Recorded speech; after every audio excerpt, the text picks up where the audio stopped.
celebrate mushrooms by showing you a delicious char-grilled salad, and I'm going to serve it with a goat's cheese crouton. Now I want to get as much flavour into these gorgeous mushies as possible. So I'm going to make a flavoured oil. So into a mortar and pestle, I'll add some coriander seeds. Now don't try to use coriander powder for this because the flavour of the coriander seeds are much more intense. They've also got a lovely lemony flavour to them. So I'm going to crush them with some salt, so a pinch of salt, and while we're at it, some freshly cracked pepper. And I'm going to keep this super simple because it is all about these gorgeous mushies. But if you like, you can add other spices. You could add some sumac to this. Even some chilli is quite lovely. So we'll just crush this, and that in itself smells fantastic. So some good quality extra virgin olive oil now, just to tie the whole thing together. Okay, so about 2 or 3 tablespoons. Great. Now let's talk about these mushrooms. These days in Australia, you can find so many different varieties, just like I have in front of you. You can find these all at the supermarket. Fresh shiitake. Back in the days, you could only find dry shiitake. We've got enoki mushrooms, and I just love them because they're long and stringy. We'll add them to the bowl just like that. These are shimeji mushrooms. You see how they come in little clusters like this? All you need to do is just pull them apart like so. And I like to cook them in these little clusters. So just carefully break them up. Some oyster mushrooms, and you can see that they're called oyster mushrooms. They've got that shape of the oyster, but also these gorgeous gills. I want to leave these whole because I think they look fantastic after they've been char grilled. So I'll add a few of them. Our shiitake, I'm just going to take the stalk off because I find that a little tough, and we'll pop them in. And some good old Swiss mushrooms. You can see that these are the freshest possible. First of all, they're not too spongy, they're firm, and you can see there's not too much dirt on them. If there is, don't wash them. The best way to handle mushrooms is just to brush them with a pastry brush to take off any dirt, but most of the time they're quite clean, just like this. I'm not even going to cut them, I'm going to leave them whole. So into a bowl. I'll also add some French shallots or some purple shallots. I've just cut them in half, and this is also going to be part of our salad. So in they go to a large bowl. We'll add our coriander oil and lift this heavy mortar and pestle and drizzle that over the top. Okay, now we're going to give that a toss and coat everything in the oil. It smells so good.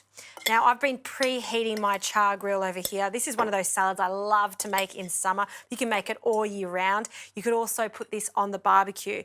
And before you add the mushrooms, I like to do this in a bit of an order. We'll start with our shallots. They're going to take the longest. I'm going to cook them for about 3 to 4 minutes on this side, turn them over, and then I'll start adding the mushrooms. Now the last mushrooms I want to add are the enoki, and you can see why. They're just like little shoestrings, so they won't take long at all. Now while these shallots are cooking, let's prepare our gorgeous goat's cheese crouton. This is a very French way of preparing the goat's cheese and serving it in a salad like this. So some baguette, the largest baguette you can find, and I'm going to cut them into rounds, roughly the same size as our goat's cheese. So I'll cut 3 pieces, pop them into a tray. You can add a little olive oil to our croutons, and then the goat's cheese. I like this thick style goat's cheese for this, so we'll cut medallions off it if you like. So there's one, and it will crumble a little, that's okay. Then we want to take these large chunks and then pop them on top of the bread. Now, when these grill in the oven, they're not going to be gooey like mozzarella. They're just going to hold their shape, but we do want that caramelized top on them. So pile it up, and these go under the grill for about 3 to 4 minutes or until they've got that gorgeous colour.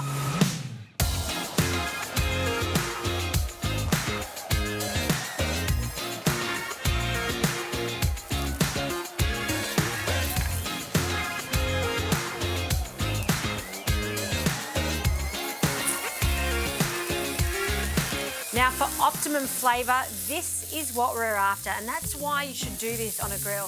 See how charred and golden they are? They're just right and they're holding their shape. So I'm going to take these off now and we'll add the gnocchi.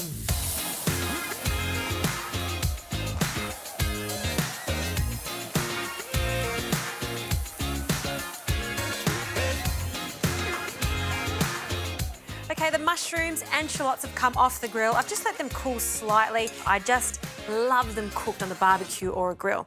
And have a look at these little croutons that have got that caramelised goat cheese on top. So, so good. To finish this off, a little vinegar. So some red wine vinegar. You could use some lemon, but you do need some acid here. So a splash of that, along with some good quality extra virgin olive oil. I'm using something that's a little more robust and peppery. So I want about, I'd say a teaspoon or so. And some parsley. Don't want to chop the parsley, I want to keep it almost as a lettuce leaf if you like. We're just going to pick off the leaves. And then good old mesclun lettuce, we'll just add a few handfuls of that into our bowl. And now we can give it a toss or just gently coat everything together. Now there was enough salt on the mushrooms to season everything, so we don't need to season again. And we'll pile this up onto a plate. Look at that, so good. And then we'll take one of these croutons and we'll gently nestle that on top. Such a yummy, vibrant salad. I think mushrooms, sometimes we use them in lots of heavy recipes. This is a lighter touch.